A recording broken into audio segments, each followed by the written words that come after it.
اب سورۃ الطلاق کا آغاز ہوگا۔ یہ مدنی صورتوں میں سے ایک ہے اور اس میں 12 آیات ہیں۔ آج اس کا آغاز کرتے ہیں۔ بسم اللہ الرحمن الرحیم۔ یا ایہا النبی، اے نبی، اذا طلقتم النساء، جب طلاق دو تم عورتوں کو یعنی ازواج کو، فطلقوہن لعدتہن، تو ان کی عدت کے وقت میں انہیں طلاق دو، وَأَحْصُوا الْعِدَّةَ، اور عدت کا شمار رکھو، اس کا حساب کتاب کرو، وَاتَّقُوا اللَّهَ رَبَّكُمْ، اور تم ڈرو اللہ تبارک و تعالیٰ سے جو تمہارا رب ہے، لَا تُخْرِجُوهُنَّ مِن بُيُوتِهِنَّ، تم ان عورتوں کو ان کی عدت کے دوران گھروں سے مت نکالو، وَلَا يَخْرُجْنَ، اور نہ وہ عورتیں نکلیں، إِلَّا مگر أَن يَأْتِينَ بِفَاحِشَةٍ مُبَيِّنَةٍ، مگر یہ کہ کوئی بالکل واضح طور پہ بے حیائی کی بات کریں، یعنی کوئی غلط کام زنا وغیرہ خدا نخواستہ کر دیں تو ان کو باہر نکالا جائے گا، کیونکہ حدود وغیرہ جاری کرنی ہے، ورنہ ان کو گھروں سے باہر نہ نکالو۔ وَتِلْكَ حُدُودُ اللَّهِ، یہ اللہ تبارک و تعالیٰ کی حدیں ہیں۔ وَمَن يَتَعَدَّ حُدُودَ اللَّهِ، اور جو اللہ تبارک و تعالیٰ کی حدود سے آگے بڑھے، فَقَدْ ظَلَمَ نَفْسَهُ، تو بے شک اس نے اپنی جان پر ظلم کیا۔ تو اس میں اللہ تبارک و تعالیٰ نے کئی احکامات بیان فرمائے ہیں۔ ایک تو فرمایا کہ یا ایھا النبی اذا طلقتم النساء فطلقوهن لعدتهن، اے نبی جب آپ ازواج میں سے کسی کو طلاق دینا چاہیں تو انہیں ان کی عدت کے وقت میں طلاق دیں۔ اس آیت کا شان نزول اصل میں یہ تھا کہ حضرت عبداللہ ابن عمر رضی اللہ تعالی عنہما نے اپنی ایک زوجہ کو ان کے ایام مخصوصہ میں طلاق دے دی تھی۔ اس پہ نبی کریم صلی اللہ علیہ وسلم نے اظہار غضب فرمایا اور رجوع کا حکم دیا تھا، اور پھر فرمایا کہ آپ پاکی کے ایام میں انہیں طلاق دیں، اسی کا یہ حکم پھر نازل ہوا۔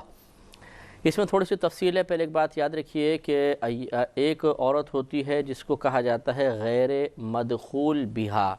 یعنی وہ عورت جس کی رخصتی نہیں ہوئی، آپ آسان الفاظ میں یوں کہہ لیں، یا رخصتی بھی ہو گئی لیکن شوہر کے ساتھ کبھی تنہائی کا موقع ابھی تک حاصل نہیں ہوا ہے، اسے غیر مدخول بہا کہتے ہیں۔ اور جس کی رخصتی ہو گئی، شوہر کے ساتھ اسے تنہائی کا موقع ملا، یا جو میاں بیوی کا تعلق ہے قائم ہو گیا، تو اسے کہتے ہیں مدخول بہا۔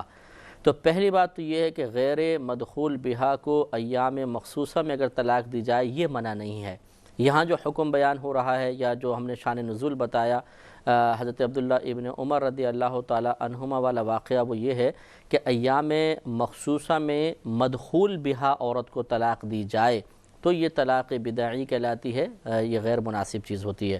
اس کی دلیلیں بھی ہیں، اس کے علت سبب بھی ہیں، ہر کے پیچھے کچھ نہ کچھ لاجک ہے، لیکن وہ ابھی بیان کرنا بہت ہی بات کو طویل کر دے گا، اس لیے صرف میں احکام آپ کی خدمت میں عرض کر رہا ہوں۔ تو پہلی بات تو یہ کہ اگر غیر مدخول بہا کو ایام مخصوصہ میں طلاق دی تو جائز، لیکن مدخول بہا کو طلاق دینا، طلاق تو واقع ہو جائے گی لیکن انسان گناہگار ہوگا۔ دوسری بات یہ کہ جو عدت کا حکم بیان فرمایا یہ مدخول بہا کے لیے ہوتی ہے۔ غیر مدخول بہا عورت یعنی جس کے بھی کوئی خلوت صحیحہ نہیں ہوئی، اس کی رخصتی وغیرہ نہیں ہوئی، اگر شوہر اس کو طلاق دے دیتا ہے تو اس پر کوئی عدت نہیں ہوتی۔ اس کے بعد بہتر یہ ہے کہ اب جیسے فرمایا کہ وہ آگے تھا کہ وَأَحْصُوا الْعِدَّةَ، ان کی عدت کا شمار کرو، تو میں طلاق کی کچھ اقسام بھی عرض کر دیتا ہوں اور پھر عدت کے احکام بھی چند اور عدت کی اقسام بھی آپ کو عرض کر دیتا ہوں۔ پہلی بات تو یاد رکھیے کہ طلاق 3 قسم کی ہوتی ہے۔ ایک طلاق احسن ہوتی ہے، سب سے اچھی طلاق، دوسری طلاق حسن ہوتی ہے، اچھی طلاق، ایک ہے سب سے اچھی، دوسری اچھی، اور ایک ہوتی ہے طلاق بدعی یعنی بدعت طلاق، غلط قسم کی طلاق۔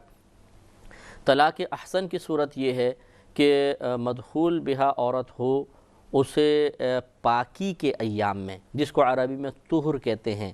2 حیضوں کے درمیان جو پاکی کے ایام عورت کے آتے ہیں اس کو طہر کہا جاتا ہے۔ اس طہر میں اس عورت کو اپنی زوجہ کو طلاق دینا، لیکن اس ایسے طہر میں جس سے اس سے قربت نہ کی ہو، یعنی پاکی کے ایام آئے، قربت نہیں کی بلکہ طلاق دی، اور ایک لفظ ایک طلاق دینا اور لفظ طلاق سے طلاق دینا، یا جس کو صریح لفظ بھی کہتے ہیں، اس سے طلاق دی جائے،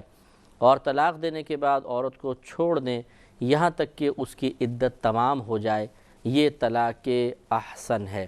تو اس میں چند چیزیں ہوئیں، نمبر 1 مدخول بہا عورت ہو، نمبر 2 اس کے طہر کے ایام ہوں، نمبر 3 اس طہر میں قربت نہ کی ہو، نمبر 4 لفظ صریح سے طلاق دی جائے، نمبر 5 ایک طلاق دی جائے، نمبر 6 اس کے بعد دوران عدت رجوع نہ کیا جائے حتیٰ کہ وہ عورت نکاح سے نکل جائے۔ تو یہ ایک ہی طلاق پہ اکتفا کرنا اور طلاق رجعی دینا، صریح لفظ کے ساتھ دینا، یہ طلاق احسن ہے، سب سے بہترین طلاق ہوتی ہے۔ اس کے بعد طلاق حسن ہے، اس میں تقریباً تمام چیزیں وہی ہیں کہ ایسے طہر میں طلاق دینا جس میں قربت نہ کی ہو، اور لفظ صریح سے طلاق دینا، ایک طلاق دینا، لیکن اس میں یہ ہوتا ہے کہ ایک طہر میں ایک طلاق دی، پھر جب دوسرا طہر آیا اس میں دوسری طلاق دے دیں، پھر تیسرا طہر آیا تو تیسری طلاق دے دیں۔ اس میں چونکہ 3 طلاقوں کی گنتی پوری کر دیتے ہیں، اس لیے پہلی والی سے یہ کم صورت ہوتی ہے، اس لیے اس کو طلاق حسن کہتے ہیں۔ اور طلاق بدعی وہ کہ جو ممنوعہ صورتوں پر مشتمل ہو، جیسے مدخول بہا کو ایام مخصوصہ میں طلاق دے دینا، ایک ساتھ 3 طلاقیں دے دینا، یا طلاق بائن دینا یعنی کنایہ الفاظ کے ساتھ طلاق دینا، یہ طلاق بدعی کہلاتی ہیں۔ اس کے بعد عورتوں کے یہ فرمایا کہ فَطَلِّقُهُنَّ لِعِدَّتِهِنَّ، تو تم طلاق دو ان کی عدت کے وقت میں۔ یہ اسی طرف اشارہ ہے کہ عدت جو ہے وہ طلاق کے فوراً بعد متصل شروع ہو جاتی ہے، فوراً بعد متصل شروع ہو جاتی ہے۔ تو اس کا مطلب یہ ہوا کہ ان کی عدت کے وقت میں طلاق دو، تو اس کا مطلب یہ ہوا کہ جس وقت میں طلاق ہوگی اسی وقت میں عدت ہوگی، گویا کہ جو عدت کا وقت وہ طلاق کا وقت، جو طلاق کا وقت وہ عدت کا وقت ہے۔ اور طلاق دینے کا جائز اچھا وقت جو ہے وہ طہر ہوتا ہے، یہی مناسب وقت ہے جو شریعت نے بتایا، اسی میں طلاق دینا مشروع قرار دیا گیا ہے۔ لہٰذا معلوم یہ ہوا کہ عدت اسٹارٹ ہوگی طہر میں، گویا کہ تو طہر میں طلاق دینی چاہیے۔ مطلب کہنے کا یہ ہے کہ اللہ نے جو فرمایا کہ ان کی عدت کے وقت میں انہیں طلاق دو، تو عدت کا آغاز ہوگا فوراً طلاق کے بعد، اور طلاق طہر میں دینے کا حکم ہے۔ اس کا مطلب ہے کہ طہر میں طلاق دی جائے تاکہ اس سے متصل پھر عدت کا آغاز ہو جائے گا۔ بیان اس طرح کر دیا کہ عدت کے وقت میں طلاق دو، تو عدت کا وقت کب ہوگا؟ جب طلاق ہوگی۔ اور طلاق کب دینے کا حکم دیا گیا؟ طہر میں۔ تو معلوم ہوا کہ اللہ تعالیٰ فرما رہا ہے کہ عورت کو طہر میں طلاق دو، حیض وغیرہ میں طلاق نہ دو۔ عدت کا مسئلہ بھی یہ ہوتا ہے کہ عدت اصل میں ایک مخصوص وقت ہوتا ہے جس میں عورت کو کچھ عرصے انتظار کرنے کا حکم دیا گیا ہے، اور اس میں کچھ پابندیاں لگائی گئی ہیں، اس کے بعد وہ پھر آزاد ہوتی ہے۔ اس میں دیکھا جاتا ہے چونکہ طلاق کی بات ہے، ہم طلاق کے ہی پہ اوپر ہی گفتگو کرتے ہیں، کہ سب سے پہلے تو جیسے آپ کو بتایا کہ غیر مدخول بہا ہے تو اس پر تو عدت ہوتی ہی نہیں ہے۔ اگر مدخول بہا ہے اور اسے شوہر نے طلاق دے دی ہے تو پھر یہ دیکھیں گے کہ وہ حاملہ ہے یا غیر حاملہ۔ اگر حاملہ عورت ہے تو اس کی مدت عدت وضع حمل ہے، یعنی جب بچہ پیدا ہو جائے گا تو عدت تمام ہو جائے گی۔ اولاۃ الاحمال اجلہن ان یضعن حملہن، اللہ نے فرمایا کہ جو حمل والی عورتیں ہیں ان کی مدت عدت یہ ہے کہ وہ بچہ پیدا کر لیں، حمل جن دیں۔ تو اس لیے حاملہ عورت کی مدت عدت وضع حمل ہوتی ہے جب بچہ پیدا ہوگا، چاہے وہ 2 دن بعد ہی پیدا ہو جائے، مثلا پہلے تھا تقریباً 8-8.5 مہینے گزر چکے ہیں، اب شوہر نے طلاق دے دی، دوران حمل طلاق واقع ہو جاتی ہے، یہ بھی یاد رکھیں۔ بعض لوگ سمجھتے ہیں کہ حاملہ کو طلاق نہیں ہوتی، ہو جاتی ہے، اور طلاق کے 3 دن بعد ہی بچہ پیدا ہو گیا مثلا، تو بس عدت بھی ختم، کیونکہ وضع حمل عدت تھی۔ اور ایسا بھی ہوتا ہے بعض اوقات کہ مثلا پہلے مہینے میں طلاق دی اور 9ویں مہینے میں جا کے بچہ پیدا ہوا، تو پھر اس عورت کی مدت عدت یہ 6, 7, 8 ماہ تک چلتی رہے گی۔ تو سب سے پہلے دیکھا جائے گا کہ عورت جو ہے وہ حاملہ ہے یا غیر حاملہ۔ حاملہ ہوگی تو وضع حمل اس کی مدت عدت ہے، اور اگر وہ غیر حاملہ ہے تو پھر یہ دیکھیں گے کہ کیا اسے باقاعدہ حیض آتا ہے یا نہیں آتا۔ اگر حیض آتا ہے تو پھر 3 حیض اس کی عدت ہے، جیسے اللہ نے فرمایا کہ یتربصن بانفسہن 3 قروء، یہ عورتیں اپنے آپ کو 3 قروء روکے رکھیں۔ تو 3 قروء یعنی 3 حیض تک ان عورتوں کو اپنے آپ کو روکنا ہوگا۔ 3 حیض، بعض اوقات اس طرح جو حیض والی عورتیں ہوتی ہیں ان کے لیے مدت عدت بیان کی جاتی ہے 3 مہینے، کہ جی 3 مہینے عدت ہے۔ 3 مہینے نہیں ہے، 3 حیض ہیں۔ اگر یہ 3 حیض 2 ماہ میں کمپلیٹ ہو گئے تو 2 ماہ میں عدت ختم ہو جائے گی، اور اگر بالفرض یہ 3 حیض، مثلا ایک حیض آیا پھر حیض بند ہو گیا، 1 سال بعد آیا تو 1 سال تک اس کی عدت چلتی رہے گی، یعنی جب تک 3 حیض کمپلیٹ نہیں ہو جاتے تب تک اس کی عدت ختم نہیں ہوگی۔ وہ چاہے 3 مہینے میں ہوں، چاہے 2 مہینے میں ہوں، چاہے سال میں 3 حیض پورے ہوں، اس کی عدت چلے گی۔ اور وہ عورتیں کہ جنہیں حیض نہیں آتا، جیسے مثلا نابالغہ ہے اور بالفرض سے دخول ہو چکا ہو، یا آئسہ جس کو کہتے ہیں 55 سال کی عمر کی عورت، کہ اس کے بارے میں فقہاء نے فرمایا وہ حیض سے مایوس ہو جاتی ہے، اس لیے اس کو آئسہ کہتے ہیں۔ ان کی مدت عدت 3 ماہ ہوتی ہے، جیسے قرآن میں اللہ نے بیان فرمایا کہ 3 مہینے تک یہ اپنی عدت گزاریں گی، تو ان کا شمار دنوں کے ساتھ ہوتا ہے۔ جس دن مرد نے طلاق دی، متصل عدت شروع ہو جائے گی، وہ وقت نوٹ کر لیا جائے، اور مکمل جب 3 ماہ کمپلیٹ ہو جائیں تو عدت کو تمام کہیں گے۔ تو یہ اللہ نے فرمایا کہ اذا طلقتم النساء، کہ جب تم عورتوں کو طلاق دو، فطلقوهن لعدتهن، تو انہیں ان کی عدت کے وقت میں طلاق دو، یعنی پاکی کے ایام میں طلاق دو۔ واحصوا العدۃ، اور عدت کو شمار کرو، یعنی باقاعدہ اس کا حساب و کتاب کرو، جیسے کہ آپ کو تفصیل سے عرض کیا۔ واتقوا اللہ ربکم، اور اپنے رب اللہ تعالیٰ یعنی اپنے رب سے ڈرو۔ لا تخرجوهن من بیوتهن، اور نہ نکالو انہیں ان کے گھروں سے، یعنی دوران عدت ان عورتوں کو اپنے گھروں سے نہ نکالو۔ اب یہاں سے کچھ عدت کے احکام کی طرف اشارہ فرمایا۔ یاد رکھیں کہ جب شوہر طلاق دیتا ہے تو اس پر بیوی کو رہائش فراہم کرنا واجب ہے، تو عورت اسی شوہر کے گھر میں عدت گزارے گی۔ لیکن وہ چونکہ مطلب ایک اپنائیت تو ہوتی ہے میاں بیوی کے اندر، اگر طلاق ہو بھی جائے پھر بھی گناہ میں مبتلا ہونے کا اندیشہ ہے، لیکن یہ اس صورت میں ہے کہ جب مثال کے طور پہ 3 طلاقیں دی ہوں، اگر 1 یا 2 رجعی طلاق دی ہیں، یعنی لفظ صریح سے، لفظ طلاق سے طلاق دے دیں، تو پھر کوئی حرج نہیں ہے کہ وہ آپ سامنے بھی آ جائیں، اور بلکہ بہتر ہوتا ہے کہ طلاق رجعی کے بعد عورت رجوع کی کوشش کرے، مرد رجوع کی کوشش کرے تاکہ ملاپ ہو جائے۔ لیکن بالفرض اگر 3 طلاقیں دے دی ہیں تو عورت اسی گھر میں عدت گزارے گی، لیکن کہیں پہ سیپریٹ روم میں، ایسا کہ وہ اپنے حفاظت کر سکے اور کسی گناہ کے اندر مبتلا نہ ہو۔ ہاں اگر گناہ میں مبتلا ہونے کا اندیشہ ہو، صحیح اندیشہ، یا جیسے لڑائی جھگڑے ہو جاتے ہیں تو سسرال والے اس لڑکی کو رہنے نہیں دیتے، نکل جاؤ یہاں سے، اب طلاق دے دی چلے جاؤ، تو پھر مجبوری ہے، پھر وہ اپنے میکے یا جو قریب ترین گھر ہو اس میں جا کر عدت گزارے گی۔ لیکن بہرحال اللہ تعالیٰ نے دیکھیں شوہروں کو حکم دیا کہ ان عورتوں کو عدت کے دوران اپنے گھروں سے نہ نکالو، گویا کہ شوہر کو اپنے گھر میں ہی اس عورت کو عدت پوری کروانا لازم ہے، اور دوران عدت وہ اس کو نان نفقہ فراہم کرے گا، اس کا تمام خرچہ وغیرہ دے گا جو شریعت نے مقرر کیا ہے، اور پھر وہ عورت اپنے گھر کو واپس جائے گی۔ اور ارشاد فرمایا کہ ولا یخرجن، اور وہ عورتیں بھی باہر نہ نکلیں۔ تو یہ عدت کے دوران عورت پہ لازم ہوتا ہے کہ وہ اپنے گھر میں ہی رہے گی، ہر قسم کی زینت کو ترک کرے گی، لیکن یہ اس صورت میں ہوتا ہے جب طلاق رجعی نہ ہو، یعنی لفظ صریح جس کو کہتے ہیں، ایسے الفاظ کے جو طلاق کے لیے ہی استعمال ہوتے ہیں، ان سے اگر طلاق دی مرد نے 1 یا 2، تو اس عورت کے لیے تو حکم یہی فقہاء نے بیان فرمایا کہ وہ اپنے آپ کو سنوار کر رکھے تاکہ شوہر کا دل مائل ہو اور تیسری طلاق کی نوبت نہ آئے بلکہ آپس میں ملاپ ہو جائے۔ لیکن اگر 3 طلاق دے دی ہیں تو پھر وہ اپنے آپ کو سنوارے نہیں، بلکہ ذرا ایسی رکھے تاکہ دل مائل نہ ہو اور گناہ کا اندیشہ نہ ہو۔ اور وہ عورت اپنے گھر سے باہر نہیں نکل سکتی جب تک کہ شدید حاجت نہ ہو۔ مثال کے طور پر عدت گزار رہی ہے، اب کوئی کھانے پینے کے لیے لانے والا نہیں ہے، یا مطلب علاج کروانا ہے اور ڈاکٹر یہاں تک نہیں آ سکتا اور شدید اذیت میں مبتلا ہے، تو علاج کی غرض سے باہر جا سکتی ہیں۔ اور یہ یاد رکھیے کہ اس طرح اگر یہ ضرورت کے تحت باہر نکلیں گی تو اس سے عدت ختم نہیں ہو جائے گی۔ یہ لوگوں میں غلط مشہور ہے، خصوصاً عورتوں میں، کہ اگر عورت نے گھر سے باہر قدم نکال لیا تو عدت ختم ہو جائے گی۔ یہ غلط ہے، اگر وہ ضرورت کے تحت باہر جائے، بلکہ بلا ضرورت بھی جائے گی، تو بلا ضرورت باہر نکلنے کی بنا پہ گناہ گار تو ہوگی، لیکن عدت اپنے وقت پہ ختم ہوگی، عدت پہ کوئی فرق نہیں پڑے گا۔ تو اس لیے بہنیں اگر باہر نکلیں تو سب سے پہلے وہ معلوم کر لیں کہ جس ضرورت کے تحت میں نکل رہی ہوں، شریعت واقعی اسے ضرورت تسلیم کرتے ہوئے میرے لیے باہر نکلنا جائز بھی قرار دیتی ہے نہیں قرار دیتی، یہ بہت ضروری ہے۔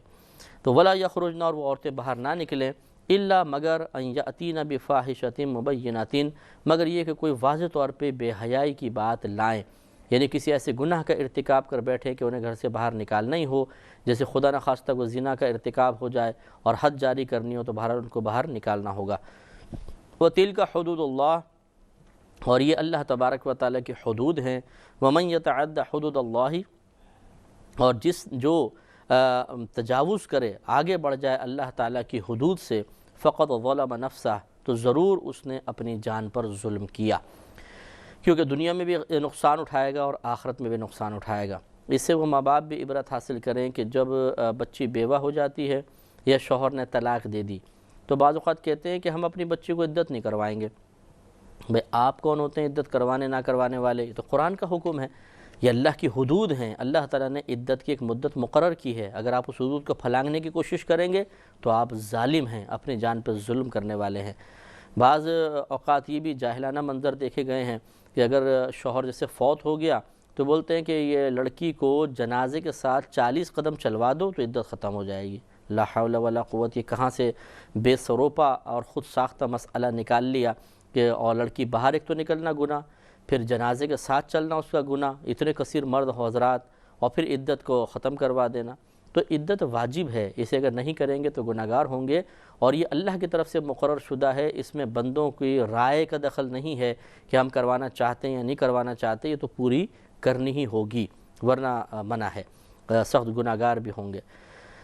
آگے شاد فرمایا کہ لا تدری، تمہیں نہیں معلوم، لعل اللہ یحدث بعد ذلک امرا، کہ اس کے بعد کوئی نیا حکم بھیج دے۔ تو اس لیے اللہ تبارک و تعالیٰ کی حدود کی پیروی کرو، جیسے کہ زمانہ جاہلیت میں تھا کہ پہلے جب عورت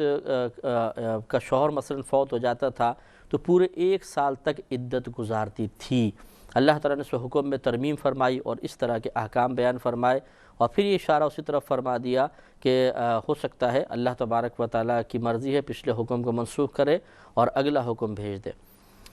آگے شاد فرمایا کہ فَإِذَا بَلَغْنَا أَجَلَهُنَّ، تو جب وہ اپنی میعاد تک پہنچنے کے قریب ہو جائیں، یعنی عورتوں کی عدت پوری ہونے لگے، فَأَمْسِكُهُنَّ بِمَعْرُوفٍ، تو انہیں بھلائی کے ساتھ روک لو، أَوْ فَارِقُوهُنَّ بِمَعْرُوفٍ، یا بھلائی کے ساتھ جدا کر دو۔ تو یہ اب مزید اس میں ایک تھوڑی سی تفصیل میں اور عرض کرنا چاہوں گا کہ طلاق 2 طرح کی ہوتی ہے، ایک طلاق صریح، یا یہ کر لیں طلاق رجعی اور طلاق بائن۔ طلاق رجعی تو وہ طلاق ہوتی ہے کہ ایسے الفاظ سے طلاق دی گئی ہو کہ جو الفاظ طلاق کے لیے ہی استعمال ہوتے ہیں، جیسے ہمارے لفظ طلاق، کہ اگر شوہر زوجہ سے کہتا ہے جا میں نے تجھے طلاق دی تو کوئی بھی نہیں سمجھتا کہ کوئی اور معنی لے رہا ہے، اس سے جو طلاق واقع ہوگی اس کو طلاق رجعی کہتے ہیں۔ اور اگر کسی ایسے لفظ سے طلاق دی جو طلاق کے لیے مخصوص نہیں بلکہ اور کئی معانی میں بھی مستعمل ہے، استعمال کیا جاتا ہے، تو اسے لفظ کنایہ کہتے ہیں، اور اس سے جو طلاق واقع ہوگی وہ طلاق بائن ہوگی۔ جیسے شوہر کہے کہ طلاق کی نیت سے جا، نکل جا، اور غصے میں کہے، یا مطلب عورت مطالبہ کر رہی تھی مجھے طلاق دے، اس نے کہا جاؤ پھر نکل جاؤ، تو یہ نیت طلاق کے ساتھ اگر کہتا ہے مثلا الفاظ کنایہ کے ساتھ تو یہ طلاق بائن پڑتی ہے۔ طلاق رجعی کا حکم یہ ہوتا ہے کہ دوران عدت عورت اس شوہر کے نکاح سے باہر نہیں ہوتی ہے، لیکن طلاق بائن میں جیسے ہی طلاق دے گا فوراً وہ نکاح سے باہر ہو جائے گی۔ اب ہم پہلے طلاق رجعی کو لے لیتے ہیں۔ اگر طلاق رجعی 1 دی ہو یا 2 دی ہو، ان دونوں کا حکم یہ ہے جو اس میں بیان ہوا کہ یا تو انہیں بھلائی کے ساتھ روک لو، مثلا 1 طلاق دیے 2 طلاق، اب وہ عدت گزار رہی ہیں، عدت کے دوران شوہر غور کرتا رہا تو اللہ نے فرمایا کہ یا تو بھلائی کے ساتھ روک لو یا انہیں اپنے سے جدا کر دو۔ بھلا اگر دوران عدت روک لیتا ہے شوہر تو اس میں طلاق رجعی میں نکاح کی حاجت نہیں ہے، بس وہ بہتر مستحب یہ ہوتا ہے کہ 2 گواہوں کی موجودگی میں کہہ لے، یہ رجوع قولی کہلاتا ہے کہ میں اپنی زوجہ سے رجوع کرتا ہوں تم گواہ ہو جانا، یہ اچھا ہوتا ہے، بہتر ہے کہ 2 گواہ بنا لے تو رجوع ہو جائے گا۔ اور یہ رجوع فعلی اعتبار سے ہوتا ہے کہ جو میاں بیوی کے اندر افعال ہوتے ہیں ان میں سے کوئی بھی اگر فعل کر لیتا ہے تو یہ رجوع ہو گیا، تو یہ بغیر نکاح کے میاں بیوی کی حیثیت سے رہ سکتے ہیں، کیونکہ طلاق رجعی میں نکاح ختم نہیں ہوتا۔ لیکن یہ یاد رکھیں کہ طلاق رجعی میں رجوع کے بعد جتنی طلاقیں دے دیں وہ گئیں، اب باقی طلاق کا وہ مالک ہے، 1 دی تھیں 2 کا مالک ہے، 2 دی تھیں تو اب 1 کا مالک ہے۔ اور اگر اس طلاق رجعی میں دوران عدت رجوع نہیں کیا تو پھر وہ عدت کے اختتام کے بعد عورت اس کے نکاح سے باہر ہو جاتی ہے۔ اب اس میں دیکھیں گے کہ اگر 1 طلاق دی تھی نکاح سے باہر ہو گئی، اب اگر رجوع کرنا چاہتا ہے نکاح کے ساتھ کر سکتا ہے۔ اگر 2 طلاقیں دی تھیں نکاح سے باہر ہو گئی، یعنی عدت کے دوران رجوع نہیں کیا، اب بھی نکاح کر سکتا ہے۔ اور اس کا حکم بھی وہ ہوگا اگر ایک کے بعد نکاح کیا ہے تو 2 کا مالک رہا، 2 کے بعد نکاح کیا ہے تو 1 کا مالک رہا۔ لیکن اگر یہ طلاق رجعی 3 دے دی جائیں، یعنی طلاق رجعی سے مراد یہاں پر وہ ہے کہ لفظ صریح سے 3 طلاقیں دے دی جائیں، کیونکہ اس میں رجوع تو نہیں ہو سکتا، 1 دی، 2 دی یا 3 دی تو یہ طلاق رجعی کہلاتی ہیں۔ لیکن جب 3 طلاقیں دے دی جائیں لفظ صریح سے تو فوراً نکاح سے نکل جائے گی، اور اس میں اب بغیر حلالہ کے رجوع نہیں ہو سکتا۔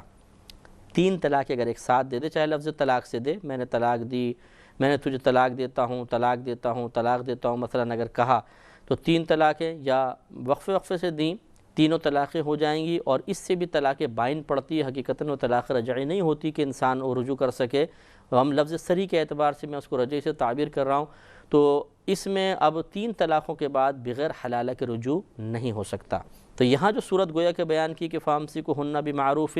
تو انہیں اچھائی کے بھلائی کے ساتھ روک لو، یعنی ضرر کا ارادہ نہ ہو، محبت پیار سے ان کو روکو، او فارقوہن بمعروف، یا اچھے انداز سے ان کو جدا کر دو، یعنی ان کا مہر وغیرہ پورا ادا کر کے جو مطالبہ بنتا ہو کسی بھی چیز کا وہ دے کر رخصت کر دو۔ یہ کس صورت میں ہوگا کہ جب رجعی طلاق 1 دی ہو یا 2 دی ہوں، تب یہ صورت ہو سکتی ہے۔ 3 میں تو مرد کو اختیاری نہیں ہے، نہ رجوع کا اور نہ چھوڑنے کا، خود بخود ہی وہ باہر نکل جاتی ہے۔ اب آ جائیں طلاق بائن پر۔ اگر طلاق بائن 1 دی ہے یا 2 دی ہے، دونوں صورتوں میں، اور لڑکی نکاح سے تو 1 سے ہی نکل جاتی ہے، تو دوران عدت بھی وہ نکاح سے رجوع کر سکتا ہے، اور اگر عدت گزر گئی تب بھی وہ نکاح کے ذریعے رجوع کر سکتا ہے، اور حکم وہی ہوگا۔ 1 طلاق کے بعد رجوع کیا تو 2 طلاقوں کا مالک رہے گا، 2 طلاقوں کے بعد رجوع کیا تو 1 طلاق کا مالک رہے گا، اور اگر طلاق بائن 3 دے دی ہیں، 3 کی نیت کر لی ہے اس نے، تو پھر وہ لڑکی بالکل پہلے ہی طلاق بائن سے نکاح سے نکلی، اور 3 چونکہ طلاقیں دی ہیں تو اب بغیر حلالہ کے رجوع ممکن نہیں ہے۔ تو یہ صورت جو یہاں بنتی ہے وہ یہ بھی ہو سکتی ہے کہ وہ 1 طلاق بائن دے یا 2 طلاق بائن دے اور پھر رجوع کر لے، مطلب آخر میں اس کو روک لے نکاح کے ذریعے، یا پھر چھوڑ دے اس کو، یعنی رجوع ہی نہ کرے، تو یہ بھی ہو سکتا ہے۔ تو اس پوری تفصیل ذرا ذہن میں رکھ لیں۔ اور جو آگے بیان فرمایا کہ وَأَشْهِدُوا ذَوَيْ عَدْلٍ مِّنْكُمْ، اور اپنوں میں سے 2 عادل اشخاص کو گواہ کر لو۔ عادل اسے کہتے ہیں کہ جس کا ظاہر بالکل شرع کے موافق ہو، نمازی پرہیزگار ہو، اور مرد ہے اگر ہیں تو چہرے پہ داڑھی وغیرہ بھی ہو، مثلا باشرع جس کو ہم کہتے ہیں، ایسے افراد کو گواہ بنا لو۔ لیکن یہ گواہ بنانا کوئی فرض یا واجب نہیں ہے، بلکہ یہ مستحب ہے کہ اچھا ہے، تاکہ وہ 2 آدمی اس معاملے کی گواہی دے سکیں۔ وَأَقِيمُوا الشَّهَادَةَ لِلَّهِ، اور اللہ کے لیے گواہی قائم کرو، کہ اس میں فاسد ارادہ نہ ہو، بلکہ اللہ تبارک و تعالیٰ کے لیے گواہی قائم کرنی چاہیے۔ ذَلِكُمْ يُوعَظُ بِهِ، یہ ہے جس کے ذریعے نصیحت کی جاتی ہے، من اس شخص کو کانا یؤمن باللہ والیوم الآخر، جو اللہ تبارک و تعالیٰ اور یوم آخر یعنی قیامت پر ایمان رکھتا ہے۔ تو معلوم یہ ہوا کہ ان چیزوں پر توجہ صاحب ایمان ہی کریں گے، انہی کے لیے نصیحت ہے، تو ہمیں ان تمام امور پہ اچھی طرح توجہ کرنی چاہیے۔ طلاق کے مسائل کچھ پیچیدہ ہوتے ہیں، تفصیل طلب ہوتے ہیں، یقینی سی بات اس قلیل ترین وقت میں مکمل تفصیل سے بیان کرنے کی گنجائش تو نہیں ہے، تو جتنی باتیں ذہن میں رہیں بہت اچھا ہے، ورنہ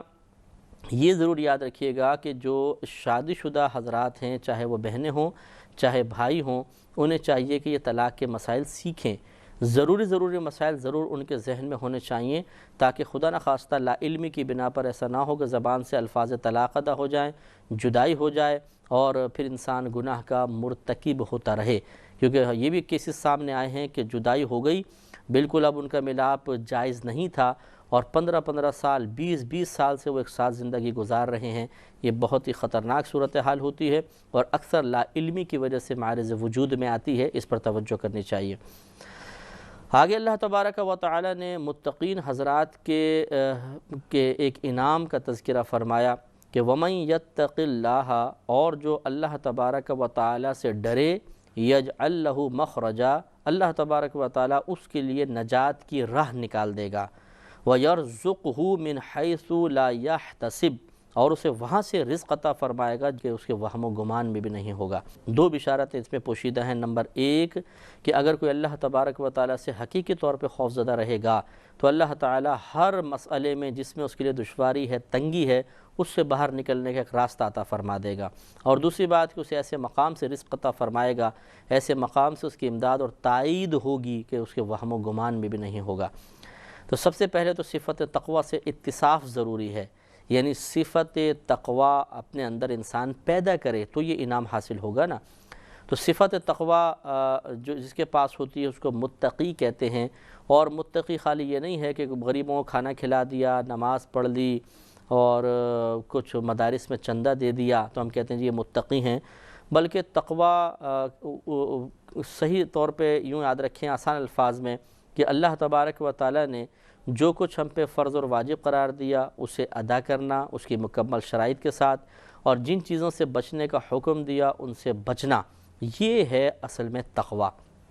اور اس کو آسان کر لیں کہ ہر قسم کے صغیرہ کبیرہ گناہ سے بچنے کا نام تقوی ہے۔ تو یقینی سی بات ہے کہ عبادات کا ارتکاب کریں گے تو بھی صغیرہ کبیرہ گناہ سے بچیں گے، کیونکہ نماز کا قضا کرنا گناہ، نماز ادا کریں گے تو کبیرہ گناہ سے بچ گئے۔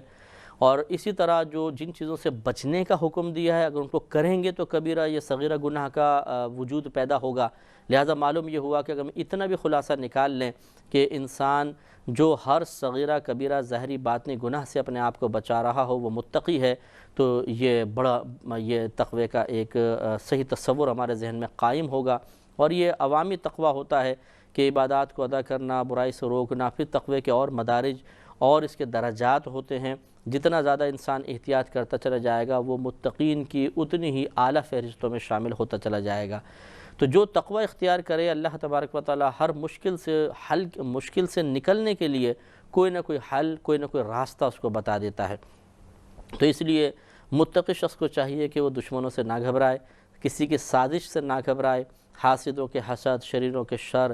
سازش کرنے والوں کی سازشیں، لوگوں کی افواہیں، الزامات، بہتان اور اس کے خلاف کوششیں کرنا، یہ تو ہر دور میں جاری رہا ہے، اور کوئی بھی متقی پرہیزگار شخص، کوئی بھی نیک شخص اس سے محفوظ نہیں رہا ہے۔ یہ اللہ کی طرف سے ایک آزمائش ہوتی ہے اپنے نیک بندوں پر، اور اس وقت اس قسم کے وعدہ خداوندی پہ اعتماد رکھتے ہوئے اپنے آپ کو ہر قسم کے انتقامی کارروائیوں سے روکنا اور برائیوں سے اپنے آپ کو روک کر ہمت کے ساتھ حالات کا مقابلہ کرنا، خاموشی اور صبر کے ساتھ، تحمل کے ساتھ، بردباری کے ساتھ، ٹھنڈے دماغ کے ساتھ، وہ الحمدللہ وہ شخص ضرور کامیاب ہوتا ہے، اور خود غیب سے اللہ تبارک و تعالی اس کے لیے اسباب مہیا فرمائے گا۔ اس وقت اس کے مد مقابل کتنا ہی ذہین شخص کیوں نہ ہو، اس کی ذہانت اپنے مقام پر، لیکن اللہ تبارک و تعالیٰ کی مدد کا کون مقابلہ کر سکتا ہے، اللہ کی تائید کا کون مقابلہ کر سکتا ہے، جس کی پشت پناہی، جس کی کفالت خود اللہ فرما رہا ہو، اسے کون دبا سکتا ہے۔ اس لیے ضروری ہے کہ انسان تقوی اختیار کرے، اور پھر اس قسم کے معاملات میں جس میں اسے کوئی راستہ نظر نہ آ رہا ہو اللہ سے رجوع کرے کہ اللہ تعالیٰ تو مجھے اس مشکل سے حل کا راستہ بتا دے۔ انشاءاللہ اللہ کا وعدہ ہے اور اللہ تعالیٰ اپنے وعدے کا خلاف نہیں کرتا، ضرور اس قسم کے معاملات سے نکلنے کا کوئی نہ کوئی وسیلہ و ذریعہ قائم فرما دے گا۔ وَمَن يَتَوَكَّلْ عَلَى اللَّهِ فَهُوَ حَسْبُهُ، اور دیکھیں کتنے واضح طور پہ آگے بیان فرما دیا کہ اور جو اللہ تبارک و تعالیٰ پر بھروسہ کرے تو اللہ تعالیٰ اسے کافی ہے۔ یقینی سی بات ہے کہ جب ایک بالفرض آپ دنیاوی ایک اچھی پوسٹ منصب رکھنے والے شخص پر بھروسہ کرتے ہیں، کوئی مطلب ایم پی اے ہے، ایم این اے ہے، آپ کا قریبی رشتہ دار ہے، تو ایک اطمینان قلبی حاصل ہوتا ہے، اور آپ اس پہ کسی چیز کے سلسلے میں کوئی مثلا جھگڑا، کوئی کیس وغیرہ کے سلسلے میں بھروسہ کرتے ہیں اور وہ وعدہ خلاف نہ ہو تو آپ کو بڑا اطمینان حاصل ہوتا ہے، اور آپ کو یقین ہوتا ہے کہ انشاءاللہ اس قسم کے جو کیسز وغیرہ یا معاملات اس میں ضرور کامیاب ہو جاؤں گا۔ تو اللہ تبارک و تعالی جو ہر منصب والے کو منصب عطا فرمانے والا ہے، وہ جب کسی بندے کے لیے کافی ہو جاتا ہے، اس بندے کے اوپر کرم فرماتا ہے، اسے اپنی آغوش حفاظت میں لے لیتا ہے، تو اس شخص کی سعادت کا عالم کیا ہوگا، اور کیوں نہ پھر وہ اس اللہ کے اس وعدے پہ اعتماد کرتے ہوئے اطمینان قلبی حاصل کرے۔ بے چینی ایک فطری تقاضا ہے، بے قراری ایک فطری تقاضا ہے۔ انسان حالات سے بعض اوقات حالات کو دیکھ کر اور اپنی دانست کے مطابق کوئی راستہ نہ پا کے وقتی طور پہ گھبرا جاتا ہے، بے قرار ہو جاتا ہے، لیکن اللہ تبارک و تعالیٰ کی خفیہ تدبیر بہت ہی مؤثر ہوتی ہے، اس پر اعتماد رکھے کہ اگر یہ حالات آج میرے موافق نہیں ہیں، مجھے باہر نکلنے کا کوئی راستہ نظر نہیں آ رہا، تو اللہ تبارک و تعالی غافل تو نہیں ہے، مجھے بس یہ کام کرنا ہے کہ صفت تقوی سے متصف ہونا ہے، باقی اللہ تبارک و تعالی میرا انشاءاللہ یہ کام بنائے گا، اور بن جاتا ہے، اور اللہ تعالی ضرور راستہ نکال دیتا ہے۔ تو ہمیں چاہیے کہ اللہ پہ کامل توکل بھروسہ کریں، اور اگر کوئی سازش ہمارے خلاف کر رہا ہے تو اپنی زبان کو اس کے خلاف بولنے سے روکیں، انتقامی کوشش سے روکیں، اللہ پہ بھروسہ کر کے دفاعی کوشش اپنی جاری رکھنے میں کوئی حرج نہیں ہے، لیکن اس طرح کہ آپ کی دفاعی کوشش کسی کے لیے باعث ضرر نہ ہو، دل آزاری کا سبب نہ بنے، کوئی غیبت چغلی میں مبتلا نہ ہو، احتیاط کے ساتھ کریں گے تو انشاءاللہ اللہ تعالیٰ ضرور اس سے باہر نکلنے کا راستہ بتائے گا۔ ان اللہ بالغ امرہ، بے شک اللہ تبارک و تعالیٰ اپنے کام کو پورا کرنے والا ہے، وہ پورا کرے گا۔ قد جعل اللہ لکل شیء قدرا، بے شک اللہ تعالیٰ نے ہر چیز کا ایک اندازہ رکھا ہے۔ اندازہ یعنی اللہ تعالیٰ نے ہر ایک چیز کو بہت ہی متناسب بنایا ہے، پرفیکٹ بنایا ہے۔ مثلا ایک پریشانی ہے تو یہ پریشانی یہاں سے یہاں تک رہے گی، یہ اللہ تعالیٰ نے اگر مقرر کر دیا ہے اور یقیناً مقرر کیا ہوا ہے تو اس سے ایک لمحہ آگے نہیں بڑھے گا، جیسے وقت آئے گا پریشانی ختم ہو جائے گی۔ تو ہر چیز کو اللہ نے ایک اندازے سے رکھا ہے، اس لیے اللہ پہ بھروسہ رکھنا چاہیے، اور اس کے جو وعدے ہیں یا اس کے جو ارادے ہیں ان کی تکمیل کا انتظار کرنا چاہیے۔ اب آگے اللہ تبارک و تعالی نے، جسے ہم نے کچھ تفصیل آپ کو پروگرام میں عرض کی تھی کہ مختلف عورتوں کی مدت عدت مختلف ہوتی ہے، تو ان میں یہ بھی بتایا تھا کہ وہ عورتیں کہ جن کو حیض نہیں آتا، مثلا جو نابالغہ ہیں، یا پھر وہ عورتیں جو 55 سال کی ہو گئیں جن کو عائسہ کہتے ہیں، ان کی مدت عدت اگر بیوہ والی نہیں بلکہ طلاق والی یہ 3 مہینے ہوتی ہے۔ تو اللہ تبارک و تعالی اس کو بیان کرتے ہوئے ارشاد فرماتا ہے کہ واللائی یئسن من المحیض من نسائکم، اور تمہاری وہ عورتیں جنہیں حیض کی امید نہ رہی، یعنی اپنے حیض کے ایام سے مخصوص ہو گئیں، ان ارتبتم، اگر تمہیں کچھ شک ہو کہ ان کی عدت کیسے پوری ہوگی، تو فعدتہن 3 اشہر، تو ان کی عدت 3 مہینے ہے۔ مزید فرمایا واللائی لم یحضن، اور ان کی جنہیں ابھی حیض نہیں آیا یعنی نابالغہ، ان دونوں کی عدت 3 مہینے ہوتی ہے۔ اب حاملہ کی عدت بیان کرتے ہوئے ارشاد فرمایا کہ وَأُولَاتُ الْأَحْمَالِ أَجَلُهُنَّ أَن يَضَعْنَ حَمْلَهُنَّ، اور حمل والیوں کی مدت عدت یہ ہے کہ وہ اپنا حمل جن لیں، یعنی ان کا بچہ پیدا ہو جائے۔ وَمَن يَتَّقِ اللَّهَ يَجْعَلْ لَهُ مِنْ أَمْرِهِ يُسْرًا، اور جو اللہ سے ڈرے اللہ اس کے کام میں آسانی پیدا فرما دے گا۔ پھر وعدہ فرمایا کہ جو اللہ سے ڈرے، تقوی اختیار کرے، پرہیزگاری اختیار کرے، اللہ تعالیٰ ہر اس کے لیے جو مشکل آ رہی ہے اس میں آسانیاں پیدا کر دے گا۔ ہمت رکھنی چاہیے، اللہ تعالیٰ بڑا کریم ہے۔ یہ خصوصاً یہ اس قسم کی آیات ان بہنوں کے لیے بھی بہت ضروری ہے کہ وہ اس پہ تفکر کریں جو اپنے سسرال کے حالات کی وجہ سے دل گرفتہ ہیں، پریشان ہیں، کہیں ساس اس کے خلاف عمل کر رہی ہے، نندیں کر رہی ہیں، بہتان، الزام تراشی، روزانہ ایک نیا کیس، ایک نیا فتنہ، ایک نیا ڈرامہ گھر میں ہو رہا ہے، تو وہ تقوی کی طرف توجہ کریں، پرہیزگاری اختیار کریں، اپنی زبان کو کسی کے بھی خلاف بولنے سے روکیں۔ ہاں اگر کوئی آپ سے متعلق وضاحت طلب کرتا ہے، آپ نے ایسا کہا، آپ نے ایسا کیا، ضرور وضاحت کریں، لیکن اس طرح کہ دوسرے کو برا نہ کہیں، دوسرے پہ الزام نہ لگائیں، دوسرے کے کوئی پوشیدہ عیوب ظاہر نہ کریں، اللہ کے خوف کی وجہ سے بس اپنا دفاع جاری رہے تو ضرور ضرور ضرور اللہ تبارک و تعالیٰ کرم فرمائے گا اور ان مشکل حالات سے باہر فرما دے گا۔ ذالک امر اللہ، یہ اللہ تبارک و تعالیٰ کا حکم ہے، انزلہ الیکم، جو اس نے تمہاری طرف نازل فرمایا ہے۔ ومن یتق اللہ، اور جو اللہ تبارک و تعالیٰ سے ڈرے، یکفر عنہ سیئاتہ، تو اللہ تبارک و تعالیٰ اس کی برائیاں اس سے دور فرما دے گا، یعنی گناہوں سے پاک و صاف ہوگا۔ وَيُعْظِمْ لَهُ أَجْرًا، اور اسے بہت بڑا اجر و ثواب عطا فرمائے گا۔ ایک شخص یہ دعویٰ کرتا ہے کہ میں اپنے اللہ تبارک و تعالیٰ سے ڈرتا ہوں، تو اس میں چند علامات ظاہر ہونا ضروری ہیں۔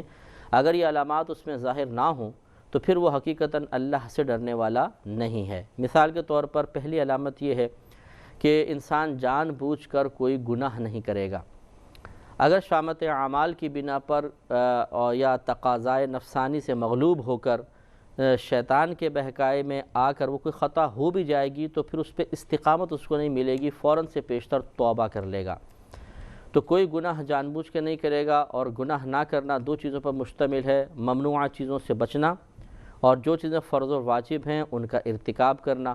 انہیں ان کے وقت پر ادا کرنا۔ یہ دونوں کام جب انسان کرتا ہے تو گویا کہ وہ گناہ سے بچ گیا۔ اسی طرح اخلاق حسنہ کو اختیار کرے گا، برے اخلاق سے بچے گا، لوگوں کو اذیت اور تکلیف دینے سے بچے گا، علم دین سیکھے گا، کیونکہ اس کے بغیر اللہ تعالیٰ کی رضا کا حصول تقریباً ناممکن ہے۔ تو اگر کوئی شخص اپنے اندر یہ علامات دیکھتا ہے کہ وہ علم دین سیکھتا ہے، برے دوستوں کی صحبت میں نہیں بیٹھتا ہے، اچھے لوگوں کی صحبت کو پسند کرتا ہے، اپنے جو اس نے علم سیکھا اس کے تقاضے کے مطابق عمل کرتا ہے، لوگوں کے حقوق پورے کرتا ہے، ہر قسم کے صغیرہ کبیرہ ظاہری باطنی گناہ سے، اور اسی طرح خلوت میں ہو یا جلوت میں ہو گناہ سے بچتا ہے، اور خلوت اور جلوت میں اللہ تبارک و تعالیٰ سے ڈرتے ہوئے گناہوں سے محفوظ رہتا ہے، تو وہ یقیناً اللہ تبارک و تعالیٰ کا خوف رکھنے والا ہے، اللہ سے ڈرنے والا ہے۔ اور اگر صرف یہ ہے کہ زبانی دعویٰ ہے یا کچھ مخصوص کیفیات کو اللہ تعالیٰ کے خوف یا اللہ تعالیٰ سے ڈرنے کا نام دے دیا گیا، مثال کے طور پہ کہیں بیٹھے ہیں، کوئی بیان سنا، وقتی طور پہ ایک جھرجھری سی طاری ہوئی تو کہا جی میں تو بڑا اللہ سے ڈرتا ہوں، جب اس قسم کا بیان ہوتا ہے دل گھبرا جاتا ہے۔ یا کوئی ایسا بیان سنا، آنکھوں سے آنسو جاری ہو گئے، تو ان آنسوؤں کے جاری ہونے کو خوف خدا کی، صرف اس آنسوؤں کو خوف خدا کی سب سے بڑی علامت قرار دے کر بعض لوگ یہ سمجھتے ہیں کہ بس میں بہت اللہ سے ڈرتا ہوں، وہ جب قرآن پڑھا جاتا ہے تو میری آنکھوں سے تو آنسو نہیں رکتے ہیں۔ تو آپ کی آنکھوں سے آنسوؤں کا نہ رکنا اچھی چیز ہے۔ پہلی بات تو یہ سنانا نہیں چاہیے تھا سب کو۔ دوسری بات، اگر سنا بھی رہے ہیں تو کیا صرف آنسوؤں کا نکلنا ہی ڈر کی علامت ہے، اور ان آنسوؤں کے بعد ان کو پہنچنے کے بعد جتنے مرضی گناہ کر لیے جائیں پھر بھی آپ اللہ کا خوف رکھنے والے ہوں گے؟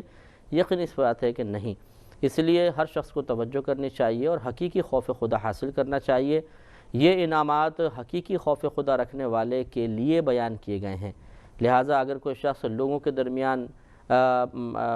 بچتا ہے گناہوں سے اس لیے کہ زوال عزت کا خوف ہے، یا جو فائدے لوگوں سے حاصل ہو رہے ہیں وہ منقطع ہو جائیں گے، یا ان کی طرف سے کسی نقصان کے پہنچنے کا صحیح اندیشہ ہے، لیکن جب وہ خلوت میں جاتا ہے، اکیلے میں پن میں جاتا ہے، یا بے تکلف دوستوں کے درمیان جاتا ہے تو خوب جرأت مندی کے ساتھ گناہ کرتا ہے، وہاں اللہ تبارک و تعالیٰ کے مسلسل دیکھنے کا کوئی احساس اس پر غالب نہیں رہتا، تو پھر یقیناً یہ اپنے آپ کو بھی دھوکہ دے رہا ہے، لوگوں کو بھی دھوکہ دے رہا ہے۔ لیکن پھر بھی اچھا ہے، ایسا نہیں کہ خدا نخواستہ اس چیز کی مدح نہ کی جائے، کم از کم وہ لوگوں کے خوف کی وجہ سے تو گناہ چھوڑ رہا ہے، یہ بھی بڑی بات ہے۔ بعض لوگ ہوتے ہیں وہ لوگوں کی بھی پرواہ نہیں کرتے، اللہ کی تو ویسی پرواہ نہیں کرتے، لوگوں کی پرواہ بھی نہیں کرتے، اعلانیہ گناہ کرتے ہیں۔ چنانچہ اگر کوئی لوگوں کے سامنے اعلانیہ گناہ سے بچ رہا ہے، اچھی بات ہے، لیکن اسے غور کرنا چاہیے کہ اس میں کتنا اخلاص ہے، اور پھر ہر شخص ترقی کی جانب گامزن رہے، بہت ہی اچھا ہے۔ تو یہ اللہ کے خوف کے سلسلے میں بھی ترقی ہونی چاہیے کہ جب لوگوں کے درمیان اللہ کا خوف محسوس ہو رہا ہے تو پھر تنہائی میں، خلوت میں، اپنے اہل خانہ کے ساتھ، اپنے بے تکلف دوستوں کے ساتھ، جس وقت آپ دکان پہ اکیلے کھڑے ہوئے ہیں اور کوئی آپ کو دیکھنے والا اور گرفت کرنے والا نہیں ہے، اس وقت بھی اللہ تعالیٰ کا خوف ہم پر غالب رہنا چاہیے۔ تو پھر انشاءاللہ یہ انعام ہمیں حاصل ہوگا کہ اللہ تبارک و تعالیٰ ہمارے گناہوں کو بخش دے گا اور ہمیں اجر و ثواب عطا فرمائے گا۔ آگے اللہ تعالیٰ نے مطلقہ عورتوں کو رہائش فراہم کرنا شوہر پہ واجب قرار دیا، لہذا ارشاد ہوتا ہے کہ اسکنوہن من حیث سکنتم، تم ان عورتوں کو اس مقام پر رکھو جہاں تم خود رہتے ہو، من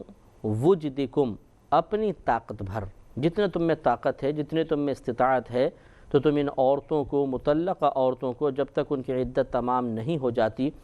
سکونت عطا کرو۔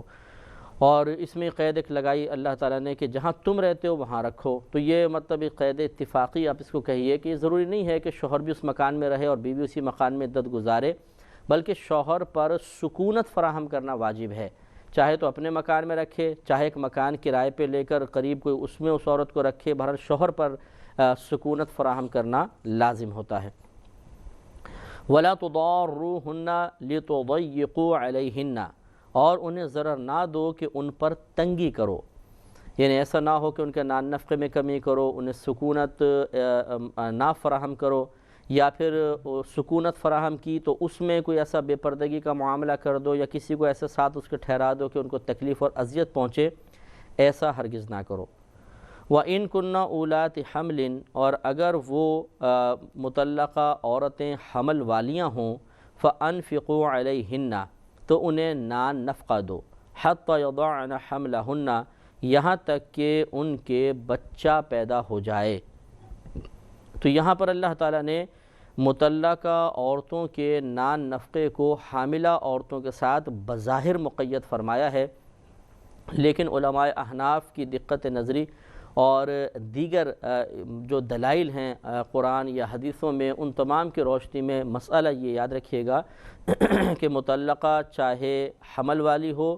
چاہے حمل والی نہ ہو، حاملہ ہوں یا بہن غیر حاملہ ہوں، شوہر پر دونوں کو نان نفقہ دینا لازم ہوگا۔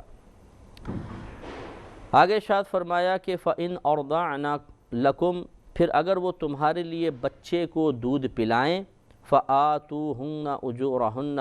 تو انہیں اس کی اجرت دو۔ یعنی اگر یہ مطلقہ عورتیں تمہارے بچوں کو دودھ پلائیں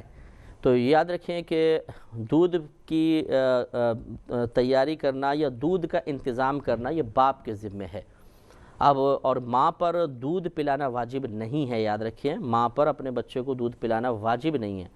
ہاں، یہ اگر ایسا ہو کہ بچہ ماں کے علاوہ کسی کا دودھ قبول نہ کر رہا ہو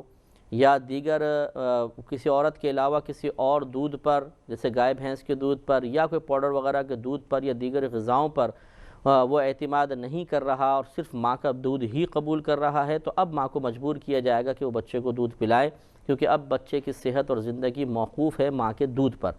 لیکن اگر بچہ دوسری عورت کا دودھ قبول کر رہا ہے یا دیگر اشیاء کے ذریعے کسی اور ذریعے، مثلا پاؤڈر کا دودھ ہے یا گائے بھینس کے دودھ وغیرہ کے ذریعے اس کو موافق آ گیا ہے اور وہ گزارا کر رہا ہے، تو ماں پر دودھ پلانا واجب نہیں ہے۔ مطلقہ عورت کے بارے میں حکم یہ ہے کہ اگر شوہر کہتا ہے کہ تم ہی دودھ پلاؤ تو یہ اجرت طلب کر سکتی ہے کہ میں دودھ پلاؤں گی، مجھے جیسے عام دائیوں کی ادھر اجرت ہو اسی کی مثل اجرت کا مطالبہ بالکل کر سکتی ہے اور شوہر اسے اجرت دے گا۔ اسی کا ذکر فرمایا کہ فَإِنْ أَرْضَعْنَ لَكُمْ، پھر اگر وہ تمہارے بچے کو دودھ پلائیں، فَآتُوهُنَّ أُجُورَهُنَّ، تو انہیں اس کی اجرت دو، بشرطے کہ وہ طلب کریں۔ اگر وہ طلب نہ کرے، ماں خود دودھ پلائے، جیسے عموماً ایسے ہی ہوتا ہے ہمارے معاشرے میں، تو پھر کوئی ضرورت بھی نہیں ہے۔ لیکن اگر ماں کہتی ہے میں دودھ نہیں پلاؤں گی، اگر پلواتے ہو تو میں اس کی باقاعدہ اجرت لوں گی، تو ماں کے لیے مطالبہ بھی جائز اور شوہر پر پھر اس کی اجرت دینا لازم ہوگا۔ وَأَتَمِرُوا بَيْنَكُمْ بِمَعْرُوفٍ، اور آپس میں معقول طور پر، معروف طور پر مشورہ کرو۔ یعنی مرد نان نفقے کے سلسلے میں، یعنی بچوں کو دودھ پلانے کی اجرت وغیرہ کے سلسلے میں، اور عورت بھی اس سلسلے میں، یہ دونوں میاں بیوی آپس میں، جو اب تو خیر وہ عورت مطلقہ ہو گئی ہے لیکن بہتر طریقے سے آپس میں مشاورت کریں، نہ عورت اسے تنگ کرنے اور ضرر پہنچانے کا ارادہ کرے یا بلیک میل کرے یا اس کی اس وقت کمزوری اور اس وقت مجبوری سے ناجائز فائدہ اٹھائے، اور نہ شوہر اس طرح معاملہ کرے۔ بِمَعْرُوفٍ، بھلائی کے ساتھ، اچھائی کے ساتھ دونوں معاملہ طے کریں۔ وَإِن تَعَاثَرْتُمْ، پھر اگر تم باہم اس معاملے کو دشوار سمجھو، فَسَتُرْضِعُ لَهُ أُخْرَى، تو قریب ہے کہ اسے اور دودھ پلانے والی مل جائے گی۔ مطلب کہنے کا یہ ہے کہ اگر یہ مطلقہ جو ماں ہے یہ خود بچے کو دودھ پلانے کے سلسلے میں راضی نہیں ہو رہی یا اجرت زیادہ طلب کر رہی ہے، تو اللہ تعالیٰ فرماتا ہے کہ پھر عنقریب کوئی اور ماں ایسی، کوئی اور عورت ایسی حاصل ہو جائے گی کہ جو اس بچے کو دودھ پلائے۔ یعنی شوہر کے لیے پھر بالکل جائز ہے کہ وہ اس اپنی زوجہ سے دودھ نہ پلوائے، کسی اور عورت کے حوالے کر دے۔ لِيُنْفِقْ ذُو سَعَةٍ مِّن سَعَتِهِ، تاکہ خرچ کرنے والا، جو نفقہ دینے والا ہے، وہ اپنی طاقت کے مطابق نفقہ دے۔ وَمَنْ قُدِرَ عَلَيْهِ رِزْقُهُ، اور جس پر اس کا رزق تنگ کر دیا گیا، یعنی اللہ کی طرف سے، فَلْيُنْفِقْ مِمَّا آتَاهُ اللَّهُ، تو وہ اس میں سے نفقہ دے جو اللہ تبارک و تعالی نے اسے دیا۔ یعنی مطلب کہنے کا یہ ہے کہ ذو ساعت من ساعتی ہی جو ہے کہ جو واقعی استطاعت رکھتا ہے، مقدور قدرت رکھنے والا ہے، زیادہ اچھا دے سکتا ہے، وہ اب اچھا ہی نان نفقہ دے، اپنی حیثیت کے مطابق دے۔ اور جس کو اللہ تبارک و تعالی نے رزق کے معاملے میں تنگ دستی میں مبتلا فرمایا، تو وہ غربت والا پھر نان، یعنی کوئی ایک نان نفقہ شریعت کی طرف سے ایسا مقرر نہیں کیا گیا کہ جس کی بنا پر کوئی تنگی محسوس کرے۔ لا یکلف اللہ نفسا الا ما آتاہا، اللہ تبارک و تعالیٰ کسی جان کو اس کی یعنی جتنی اس میں استطاعت ہے اس سے زیادہ اللہ تبارک و تعالیٰ تکلیف میں مبتلا نہیں فرماتا۔ تو لا یکلف اللہ نفسا، نہیں آزمائش میں مبتلا فرماتا اللہ تبارک و تعالیٰ کسی جان کو، الا مگر ما آتاہا، مگر جو اللہ تبارک و تعالیٰ نے اسے دیا ہے۔ تو جتنا اللہ نے عطا فرمایا اس کے حساب سے اسے خرچ کرنے کا حکم دیا گیا۔ جو قدرت رکھتا ہے زیادہ خرچ کرنے پر، اس کے لیے حکم ہے کہ وہ اپنی حیثیت کے موافق نان نفقہ دے، اور اگر کوئی تنگ دست ہے تو اپنی تنگ دستی کو ملحوظ رکھتے ہوئے کم نان نفقہ بھی دے گا، تو اللہ تبارک و تعالیٰ کی طرف سے کوئی سختی اور جبر نہیں ہے۔ سَيَجْعَلُ اللَّهُ بَعْدَ عُسْرٍ يُسْرًا، قریب ہے کہ اللہ تبارک و تعالیٰ دشواری کے بعد آسانی فرما دے گا۔ لہٰذا یہ ازواج کے لیے خصوصاً تسلی کا سامان ہے کہ اگر آج شوہر اپنی تنگ دستی کی بنا پر کم دے رہا ہے تو اسے طعنہ زنی نہ کی جائے، ہو سکتا ہے، اور یہ اللہ تبارک و تعالیٰ کی عموماً عادت کریمہ جاری و ساری نظر آتی ہے کہ اللہ تعالیٰ کسی کے بھی حالات کو تقریباً ایک جیسا نہیں رکھتا ہے۔ خصوصاً جو تنگ دستی میں مبتلا ہوتے ہیں، ایک وقت آتا ہے آہستہ آہستہ اللہ تعالیٰ ان کو آسانیاں فراہم کرتا ہے، اور کبھی ایسا بھی ہوتا ہے کہ اللہ تعالیٰ بہت زیادہ آسانیاں عطا فرما کے پھر انسان کو بطور آزمائش سختیوں کی طرف لے کر آتا ہے۔ اللہ تبارک و تعالیٰ سے دعا یہی کرنی چاہیے کہ اللہ تعالیٰ ہمیں عافیت عطا فرمائے، آسانی، سہولت اور آسائش عطا فرمائے، اور پھر اس آسائش و سہولت کو ہم حاصل کرنے کے بعد اس کی یاد سے غافل بھی نہ ہوں، اس کا شکر ادا کرتے رہیں۔ اللہ تعالیٰ ہمیں شکر کی توفیق بھی عطا فرمائے۔ آگے ارشاد فرمایا، پچھلی قوموں کا تذکرہ اللہ نے شروع فرمایا، وَكَأَيٍّ مِّن قَرْيَةٍ، اور کتنے ہی شہر یا بستیاں ایسی تھیں، عَتَتْ عَنْ أَمْرِ رَبِّهَا، جنہوں نے اپنے رب کے حکم سے، وَرُسُلِهِ، اور اس کے رسولوں کے حکم سے سرکشی کی، فَحَاسَبْنَاهَا حِسَابًا شَدِيدًا، تو ہم نے ان سے سخت حساب لیا۔ اس میں مفسرین فرماتے ہیں بظاہر ماضی کا صیغہ ہے، پاسٹ کا ہے، لیکن مراد فیوچر ہے کہ ہم ان سے سخت حساب لیں گے۔ تو جب مستقبل کی کوئی چیز یقینی ہوتی ہے اور اس میں کوئی شک و شبہ نہیں ہوتا، تو اللہ تبارک و تعالیٰ اکثر قرآن عظیم میں اسے ماضی، پاسٹ کے صیغوں سے، لفظوں سے بیان فرماتا ہے، کیونکہ جو پہلے ہو چکا جب ہم اس کی خبر دے رہے ہیں تو یقیناً وہ ہو چکا یقینی چیز ہے، تبھی اس کی خبر دے رہے ہیں۔ اگر خبر دینے والا سچا ہو تو یقینی بات ہے کہ جو ہو چکا اسی کی خبر دے گا۔ تو بعض اوقات ایسا ہوتا ہے جو مستقبل میں ہونے والا ہوتا ہے وہ جب یقینی ہوتا ہے تو پھر ماضی کے صیغوں سے اس کو تعبیر کیا جاتا ہے، کیونکہ ماضی کے صیغے ایک یقینی چیز کی خبر دے رہے ہوتے ہیں، تو مستقبل کی یقینی چیز کو ماضی کے صیغوں سے تعبیر کر کے اس کے یقینی ہونے کی طرف اشارہ کرنا مقصود ہوتا ہے۔ وَعَذَّبْنَاهَا عَذَابًا نُكْرًا، اور عذاب دیا ہم نے انہیں سخت عذاب، بہت ہی برا قسم کا عذاب، سخت ترین عذاب میں ان قوموں کو مبتلا کیا جنہوں نے اللہ تبارک و تعالیٰ اور اس کے رسولوں کے احکام کے مقابلے میں سرکشی کا مظاہرہ کیا تھا۔ اس سے معلوم ہوا کہ اللہ تعالیٰ اور اس کے رسول کریم صلی اللہ علیہ وسلم کے احکام کے مقابلے میں سرکشی نہیں کرنی چاہیے۔ اب یہ سرکشی دو طرح کی ہوتی ہے، ایک مع الانکار ہوتی ہے، ایک مع تسلیم ہوتی ہے۔ یعنی ایک تو یہ ہے کہ ہم معاذ اللہ ثم معاذ اللہ ان احکام کو مانتے ہی نہیں، عمل تو دور کی بات، یہ کفار کا طریقہ تھا کہ وہ انکار کر دیا کرتے تھے انبیاء علیہ السلام کے نبی ہونے کا، آسمانی کتابوں کے آسمانی کتاب ہونے کا، احکام کا مطلقاً انکار کر دیا کرتے تھے۔ یہ تو کفر ہے، اور اس کی اگر اسی حالت میں انسان مر جائے تو ہمیشہ ہمیشہ جہنم میں جائے گا۔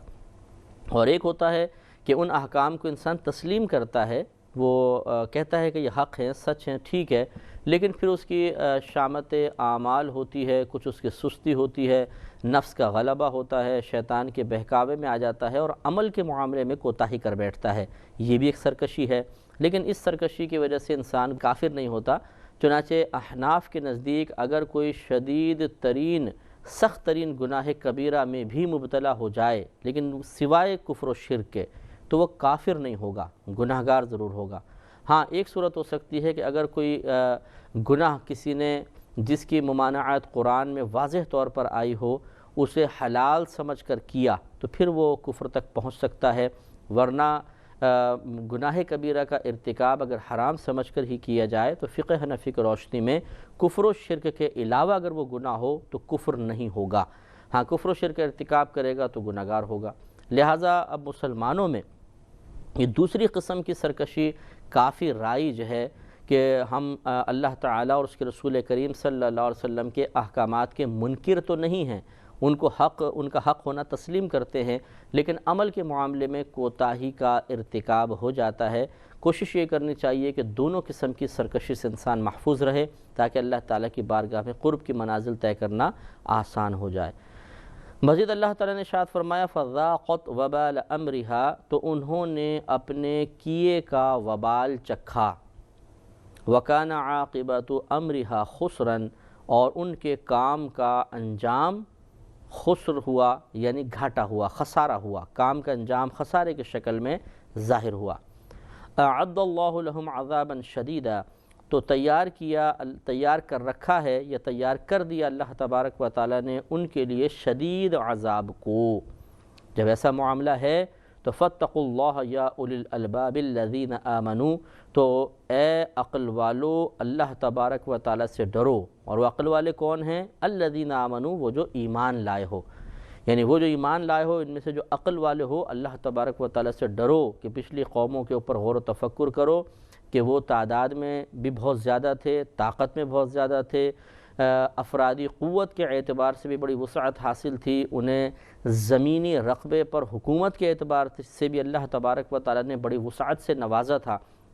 لیکن جب انہوں نے اللہ تعالیٰ کی نافرمانی کے تسلسل کو قائم کیا اور مسلسل غلطیوں کا ارتکاب کیا تو اللہ تبارک و تعالیٰ نے ان پہ شدید عذاب نازل فرما کر انہیں قیامت تک کے لیے نشان عبرت بنا دیا۔ تو اس لیے کہ عقل والے کو غور و تفکر کرنا چاہیے، سوچنا چاہیے کہ ایک تو ان کے معاملات پہ غور و تفکر کرے گا تو گناہوں سے دوری حاصل ہوگی، سرکشی سے دوری حاصل ہوگی، نیکی کی طرف دل مائل ہوگا۔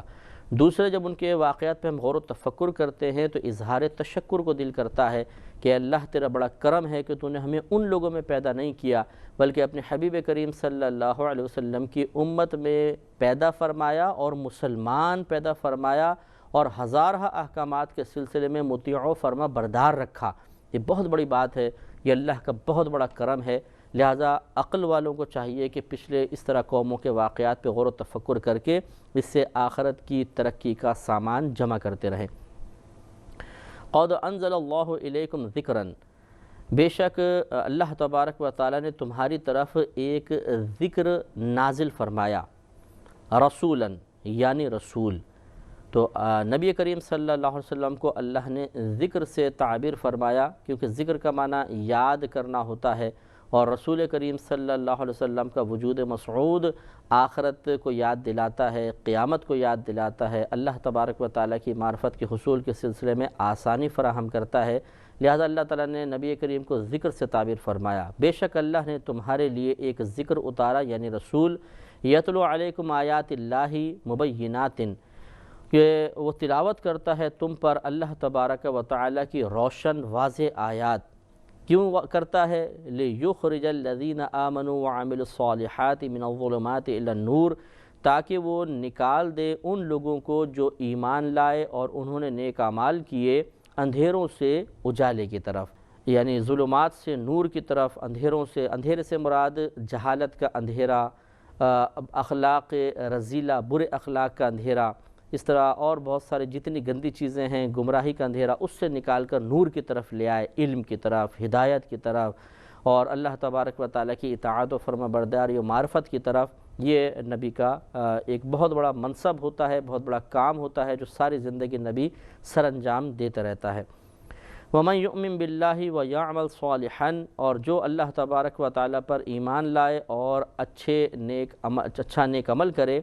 يُدْخِلْهُ جَنَّاتٍ، اور اللہ تبارک و تعالیٰ اسے ایسے باغات میں داخل فرمائے گا، تجری من تحتها الانہار، کہ جن کے نیچے سے نہریں جاری ہوتی ہیں، خالدین فیہا ابداً، وہ جن میں ہمیشہ ہمیشہ رہیں گے۔ قد احسن اللہ لہ رزقا، بے شک اللہ تبارک و تعالیٰ نے اس کے لیے اچھا رزق تیار فرمایا ہے،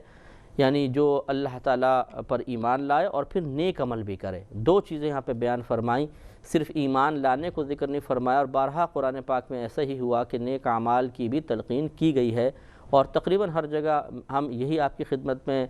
تھوڑی وضاحت کرنا مناسب تصور کرتے ہیں کہ اس قسم کے لوگوں کے شر سے محفوظ رہنا چاہیے جو یہ کہتے ہیں کہ جی نیک عمل کو ضروری کوئی ہے، بس ایمان لے آئے کافی، اللہ تعالیٰ نجات عطا فرما دے گا۔ نیک اعمال کون سا؟ اللہ کو کوئی نیک اعمال کی حاجت ہے؟ یقینی سی بات ہے کہ اللہ تعالیٰ کو تو ہمارے ایمان کی بھی حاجت نہیں ہے، وہ تو بے نیاز ہے۔ ایمان لانا ہمارے حق میں بہتر ہے اور نیک اعمال کرنا بھی ہمارے حق میں بہتر ہے، لیکن مسئلہ یہ ہے کہ اصل ہے اللہ تبارک و تعالیٰ کے حکم کی فرما برداری اور اطاعت۔ اگر ہم ایمان کے سلسلے میں اللہ تعالیٰ کی فرما برداری کر رہے ہیں تو نیک اعمال کے ارتکاب کے سلسلے میں کیوں نافرمانی کے مرتکب ہوں؟ لہٰذا ہمیں غور و تفکر کرنا چاہیے، اور نیک اعمال کے ایمان لانے کے ساتھ ساتھ نیک اعمال پر استقامت کو بھی ضروری سمجھنا چاہیے۔ اللہ الذی خلق سبع سماوات ومن الارض مثلہن، اللہ تبارک و تعالیٰ وہ ہے جس نے پیدا کیا 7 آسمانوں کو اور اسی کی مثل زمینوں کو، یعنی یہ آیت سے واضح طور پہ ثابت ہوا کہ 7 ہی آسمان ہیں اور 7 ہی زمینیں ہیں۔ یتنزل الامر بینہن، حکم ان کے درمیان اترتا ہے، یعنی نیچے جو 7 زمین ہے، اس کے اوپر جو سطح زمین ہے، اور آسمان کے نیچے حکم ان کے درمیان اترتا ہے۔ لِتَعْلَمُوا أَنَّ اللَّهَ عَلَى كُلِّ شَيْءٍ قَدِيرٌ، تاکہ تم جان لو کہ اللہ تبارک و تعالیٰ ہر چاہت پر قادر ہے۔ وَأَنَّ اللَّهَ قَدْ أَحَاطَ بِكُلِّ شَيْءٍ عِلْمًا، اور بے شک اللہ تبارک و تعالیٰ نے احاطہ کر رکھا ہے ہر شے کا، گھیر رکھا ہے ہر شے کو، علماً، علم کے اعتبار سے۔ مراد یہ ہے کہ اللہ تبارک و تعالیٰ کے علم سے کوئی بھی چیز باہر نہیں ہے۔ یہ یاد رکھیے کہ ہمارا چیزوں کے تغیر کی وجہ سے ہمارا علم بدلتا ہے، اللہ تبارک و تعالیٰ کا علم کبھی بھی نہیں بدلتا، اسے ہر چیز کا علم ہے اور اس کا علم کبھی بدلتا نہیں ہے۔ ہمارا علم بدلتا ہے۔ مثال کے طور پر ایک بچہ گھر میں پیدا ہوتا ہے، پہلے ہم اس کی شکل دیکھتے ہیں، بولتے ہیں فلاں پر گیا ہے، تھوڑا اور بڑا ہوتا ہے بولتے ہیں شکل بدل لی، اب یہ فلاں پر گیا ہے، پھر تھوڑا اور آگے بڑھتا ہے تو ہم کہتے ہیں نہیں اب اس کی شکل فلاں کی طرح ہو گئی ہے۔ تو دیکھیے جب کسی چیز میں تغیر پیدا ہوا تو ہمارے علم میں تبدیلیاں پیدا ہوئیں، کیونکہ ہمیں پہلے نہیں معلوم تھا کیا شکل اختیار کرے گا وغیرہ وغیرہ۔ اسی طریقے سے جب کوئی ایک شہر سے دوسرے شہر منتقل ہوتا ہے، پھر اس سے آگے منتقل ہوتا ہے، اسے نہیں پتہ ہوتا، نہ ہمیں پتہ ہے کہ اس کے ساتھ کیا ہوگا، لیکن اللہ تبارک و تعالیٰ اس سے پہلے ہی جانتا ہے کس کی شکل میں کیا تبدیلی ہوگی، کس کی طرف شکل مائل ہوگی، کون کیا کرے گا، کس شہر میں جا کر کیا حادثات رونما ہوں گے، کیا کیا اس کے ساتھ معاملات پیش آئیں گے، اللہ تعالیٰ پہلے ہی سب کچھ جانتا ہے۔ تو لہٰذا اس کے علم میں کوئی ایسی تبدیلی نہیں ہوتی ہے کہ پہلے بعض چیزوں کا علم تھا اور پھر وہ بدل گیا۔ مثال کے طور پر ایسا بھی ہوتا ہے، ہم بعض اوقات ایک کے بارے میں سوچتے ہیں کہ اب یہ بس انجینئر ڈاکٹر بن جائے گا، لیکن اچانک کوئی وہ بیچارہ ایسے کرائسس میں مبتلا ہو جاتا ہے کہ وہ اس سے محروم رہتا ہے، تو پھر ہمارا علم بدل جاتا ہے۔ ہم پہلے سمجھتے ہیں انجینئر بنے گا، بعد میں ہمارا علم ہمیں بتاتا ہے، یعنی اس کے حالات دیکھ کر کہ نہیں یہ تو بیچارہ کسی اور فیلڈ میں چلا گیا، لیکن اس کے کیا اس تغیر کی وجہ سے اللہ کا علم بھی بدلا؟ نہیں، اس لیے کہ اسے اس کے مستقبل کا حال پہلے ہی معلوم ہے۔ تو اس لیے اللہ تبارک و تعالیٰ کے علم کی بڑی وسعت ہے، وہ ہر چیز کو جانتا ہے، اور اس کے علم اتنا وسیع ہے کہ جو کچھ ہوا، جو کچھ ہونے والا ہے، سب اس کے پیش نظر ہے۔ اللہ تعالیٰ کے علم کی وسعت پہ غور و تفکر کرنے کے ذریعے اللہ تعالیٰ کی عظمت کو اپنے دل میں بڑھاتے رہنا چاہیے۔ اس سے بڑا خوف پیدا ہوتا ہے، روب، ایک ہیبت، ایک دبدبہ طاری ہوتا ہے، اور اللہ تعالیٰ کے اس علم کی وسعت پر غور و تفکر ہمیں ہزارہ گناہوں سے بچا لیتا ہے۔ دیکھیے زمین کے نیچے اربوں کھربوں مخلوق ہے، سمندر کے اندر آپ دیکھ لیجئے، فضا کے اندر اس وقت بھی ہزاروں جراثیم اڑ رہے ہیں، ہمیں نظر نہیں آتے، ہماری نگاہوں سے پوشیدہ ہیں، لیکن اللہ تعالیٰ سب کو جانتا ہے، کون کیا کر رہا ہے، کیا سوچ رہا ہے، کیا بول رہا ہے، کیا کر رہا ہے۔ اللہ تعالیٰ کے ہم وقت علم میں یہ چیزیں رہتی ہیں، تو آپ اندازہ فرمائیں کہ اس کے علم کی وسعت کتنی ہے۔ جب یہ ثابت ہوا کہ اللہ تعالیٰ کے علم کی وسعت بہت زیادہ ہے، وہ بڑا وسیع، بہت بڑا علم رکھتا ہے، تو پھر کیوں نہ ایسی ذات پر ایمان لایا جائے جو اتنی زبردست وصف کی، خوبی کی حامل ہے، اتنا زبردست وصف رکھتی ہے، خوبی رکھتی ہے کیوں اس ذات کو چھوڑ کر کسی اور کو اپنا رب تسلیم کیا جائے؟ اس پہ ذرا غور و تفکر کی ضرورت ہے، تو انشاءاللہ بہترین ہدایت حاصل ہوگی۔ صدق اللہ العظیم۔